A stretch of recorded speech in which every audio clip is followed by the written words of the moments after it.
Wonderful rated game. See us get our butts kicked.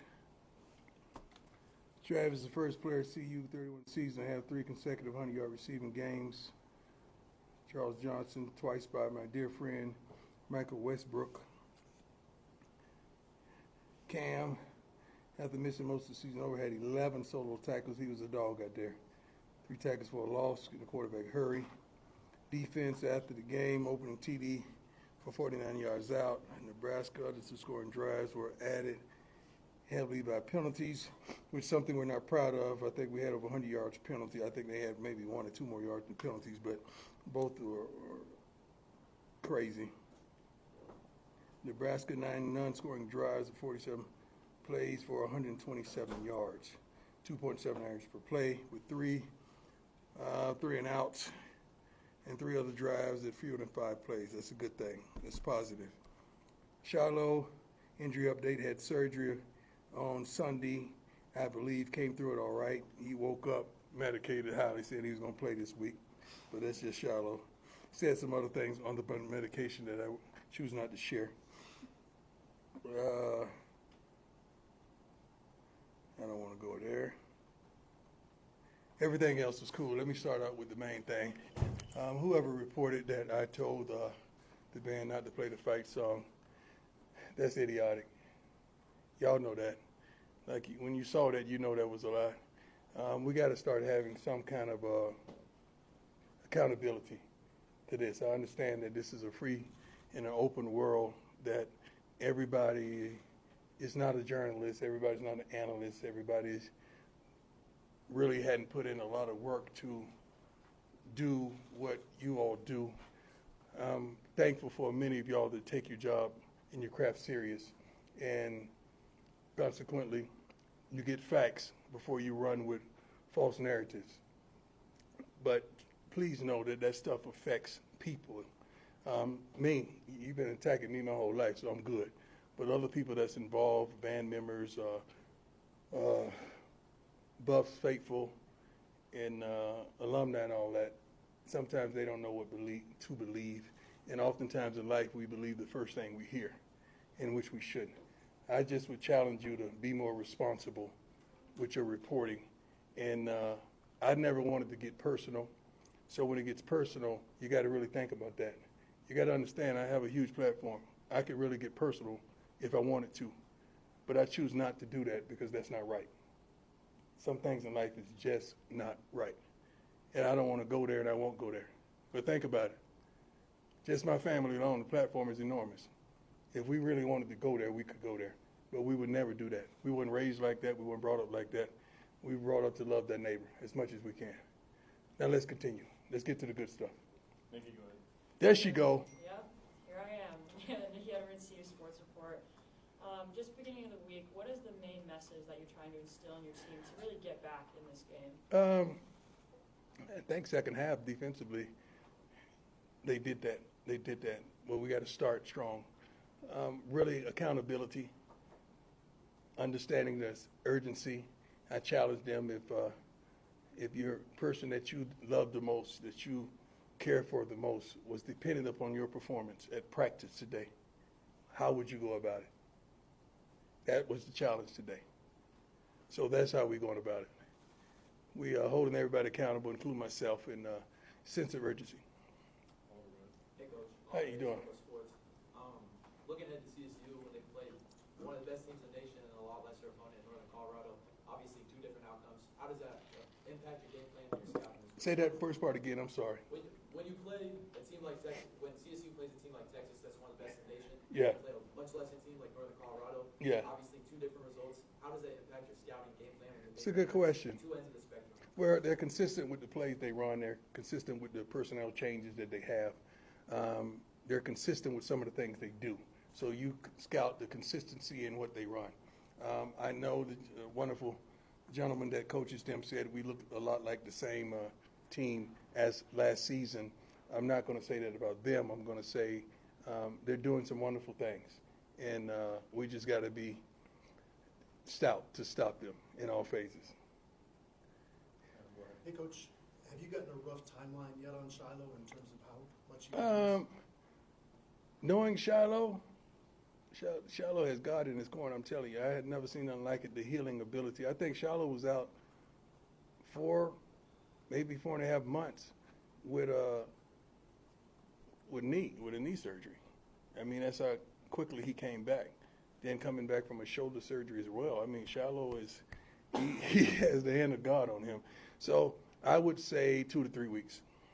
We saw Carter Stoutmeyer. Yeah, him. yeah. What does he bring to the mix? Carter's big, physical, could play corner, could play safety, could run. Had a couple phenomenal open field tackles. He's the future kid that we went and got out of high school, and he's been doing a wonderful job. He's the son of a professional player. His daddy raised him profoundly. I mean, we talk often. He's one of my dearest friends that played for the Cowboys with me, and we live right around the corner from one another back in the day. But Carter brings a lot to the table. To compliment Cam as well. Hey, Coach, Jack Harlow. Jack Harlow. You mentioned after the game that Shadozier and I believe Isaiah Hard were dealing with. Yeah, as well as Shador. And Shador. Oh, so it was a TV timeout. And the doctors don't want to take the guys out into the locker room while the play is going. So it's professional that you wait to a TV timeout to take the guys in the locker room to get them checked out. And some of you guys failed to mention that Shadozi was 10 steps in front of Shador when they were going in. Shadozi was 10 steps in front of Shador when they were going in to get checked out by the doctors.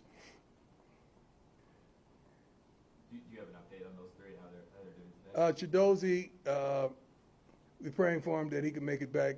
You know, I like to see one good day of practice before we put those guys out there.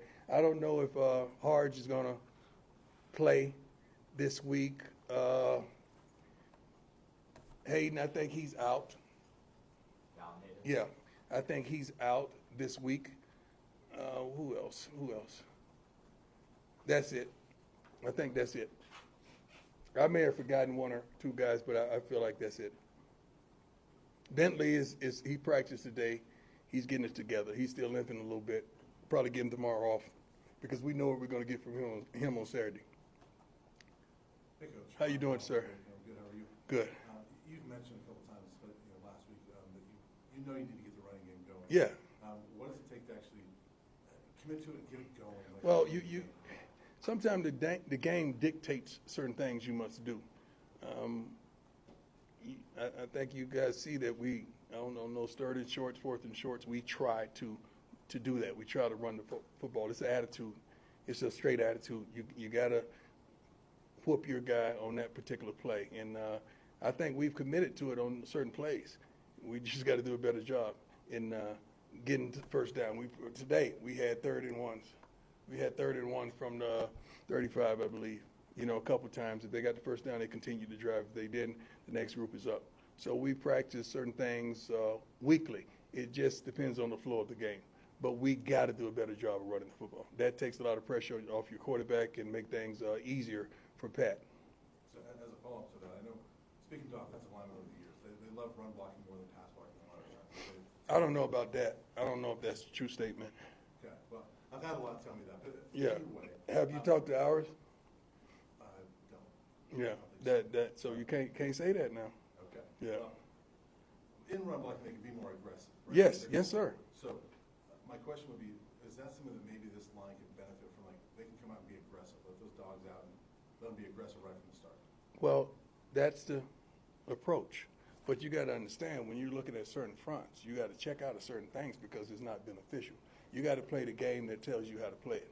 So oftentimes, just look at the fronts and see why we do certain things, and it'll tell you if it's a heavy box, you're not going to be successful in running the football in that aspect. So sometimes the thought, what you're thinking, I'm sorry, my Florida come at me every now and then.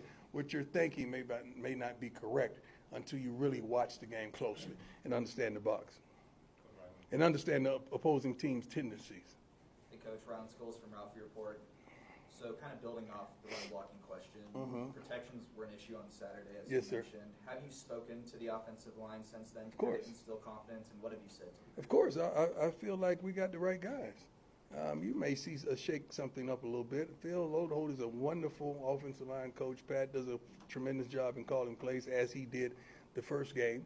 So you just can't take a snapshot of one game and not understand the first game. Well, we have over 500 yards of offense. I ain't hear all these questions.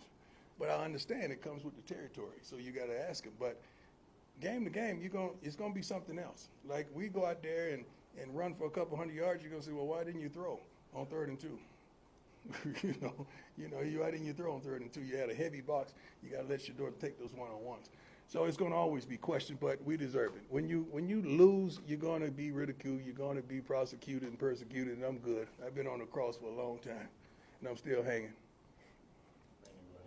Coach Brandon Cristal from KOA and Guerrilla Sports.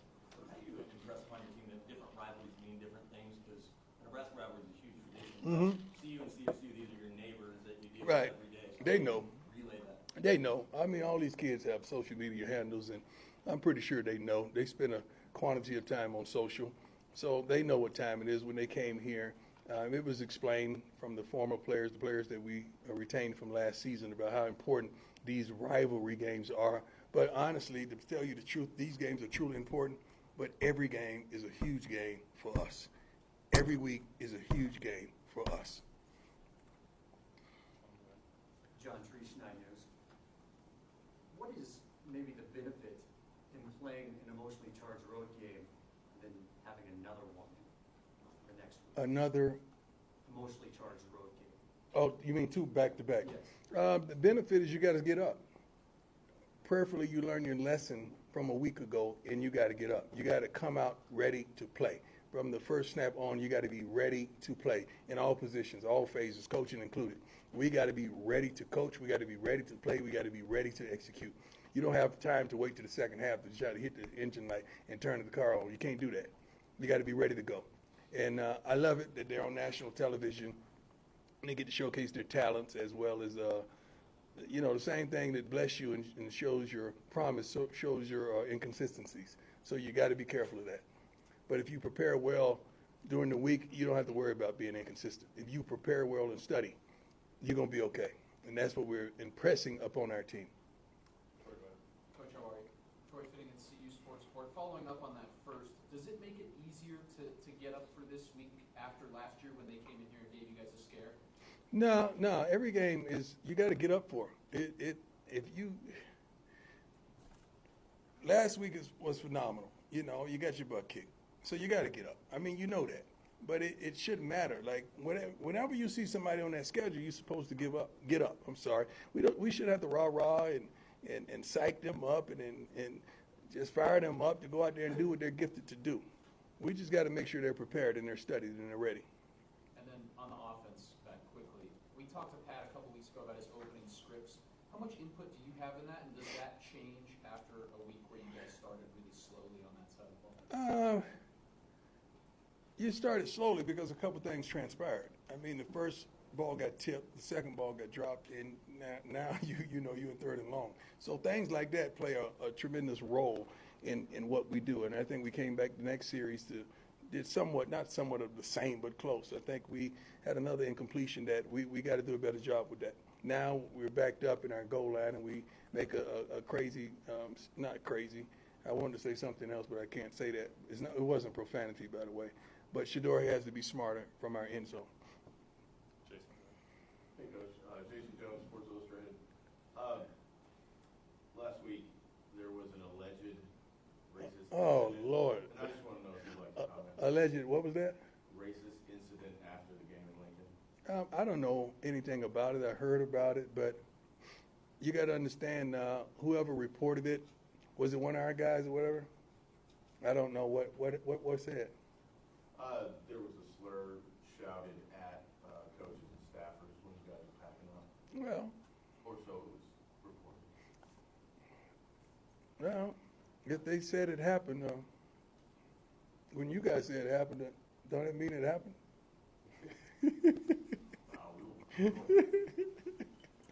That was a good one, wasn't it? You guys said a lot of things that happened that really hadn't happened. Well, I don't know anything about a racist, so I try to stay out of the race stuff. I don't like to play that card until I'm dealt that hand profoundly in front of others. As a coach, how how do you balance trusting the process? You hear that like the Sixers and everything, right? Trust the process, even if it's not working in the beginning, you stick with it, versus knowing when to make changes. Like, is that just a feel thing, case by case? We're 1-1, and you want a bunch of changes. Not you, but I'm saying you got to understand it. I just meant as a coach, just Yeah. philosophy. Oh, you know. You know what time it is. Before you guys even sense it, I'm out there practice every day. I'm watching film every day. I'm falling asleep watching during tape. So, and I'm going over all the practice grades as well as game grades and seeing what we're got ahead of us and what we did today. So we have a lot of knowledge in-house that you guys aren't privy to that we get to see tape every day. So when we make a change or we don't, there's reason. And sometimes you got to trust that we're in the inside. This is like me coming in and tell you to turn the air down in your house. Well, shoot, she likes it cold. Or she likes it hot. I can't tell you what to do in your house because I'm not in there. I guess I really wasn't referring to your specific situation. I think I'm just talking about as a coach, when you know, well, hey, it's not working, but I can start to see some things that are indicative of us learning versus that just doesn't really. I don't know what not working means. Okay, we can just move on. 14 games into your tenure here, what would you say your identity is that you're? I'm not looking for my identity, man. I'm looking to win. I'm not trying to find myself. I'm not lost. I'm not looking for my identity. We're trying to win. We're trying to get guys to the next level. We're trying to graduate young men. We're trying to turn them into men, not boys. There's a lot going on here besides just on the field. On the field is profound. That's the echo of everything. So, number one, we're trying to win. I'm not looking for identity. The last one I have for you today Yes, is sir. over the offseason, Coach Norvell's family has made some derogatory comments towards your family. Yeah. His wife and his son. Yeah. Just curious how you feel about this rivalry and how you feel about your counterpart at Colorado State. Well, I had the honor and the pleasure at the Big 12 meetings to meet his wife. She's delightful. Did she apologize? Excuse me? Did she apologize? I'm not looking for an apology. I just met her. She was delightful. Go ahead. And the rest of his family? I haven't met them. I don't know. I don't judge people based off what they say when they're emotional. I can't do that, man. My heart ain't built like that. But when you show me who you are, I gotta believe you. But I hadn't seen that. I don't know. I just met his wife and she was delightful. Gotcha. Thank you, Coach. Thank you. Coach Leo Rivera with Scoba Sports, what role has the scout team need to play this week in order to get you guys that victory on Saturday night? Tremendous. They've been doing a great job. I think today, instead of going straight scout team, we did a lot of the twos versus ones. The twos pretty much ran the scout team today, and they did a phenomenal job mixing in with some of the others. But scout team is vital. They're vital of what they contribute. And we always have, each week, we have scout team players of the week at certain positions, and they get to travel, they get to dress. And we had several guys make it last week that did a phenomenal job in the scout team. So we reward those guys weekly. Two more, go ahead, Scott. So, Coach, how you doing? How you doing, sir? I'm doing well. You mentioned a handful of times how quarterbacks, Shador in particular, have to look out at the defense and, kind of make decisions, based on what play to call. How much freedom really does Shador have at the line of scrimmage? He has freedom. To make those decisions. How much is that a part of his offense, down and down? Well, he has freedom because he's earned it. I mean, he's a senior. He's played a lot of football, seen a lot of football, and he has a tremendous relationship with Pat. They trust one another. But you got to understand, the mic cuts off at 15 seconds. So a lot of people, they may not show their hand until that time. So you may change it. They may change the look. So he may have to change the play based on the look. So, but he has freedom. Last one, Brian, go ahead.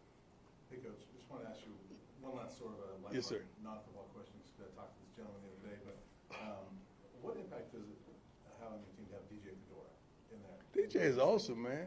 I mean, you got to understand, these guys either have on headphones or something. Everybody listens to music, and he does a wonderful job of mixing it up and appeasing everyone in the locker room. I think I got a few country ballads in there as well, to satisfy that country bone that I may have sometime others.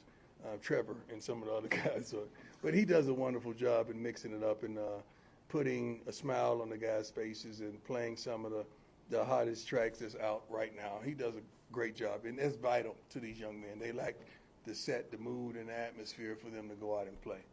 So he does a great job. I'm proud of him. All right, thanks, Coach. That's it? Anybody else? You good? Everybody straight? Yeah, Coach, what does Tyler Johnson have to do to see the field for you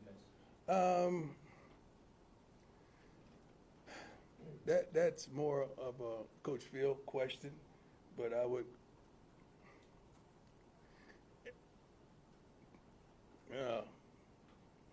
I don't want to say anything wrong that you guys sprint with. Tyler's coming. He's coming. He's coming. Great kid, works his butt off, does a phenomenal job with his effort, maybe the consistency thereof. But the kid, you can't fault his effort on a daily basis. And I'm a fan of the kid. I like him. I like him. Good kid, works his butt off. Appreciate you guys. God bless you. Remember, validate everything before you run with it.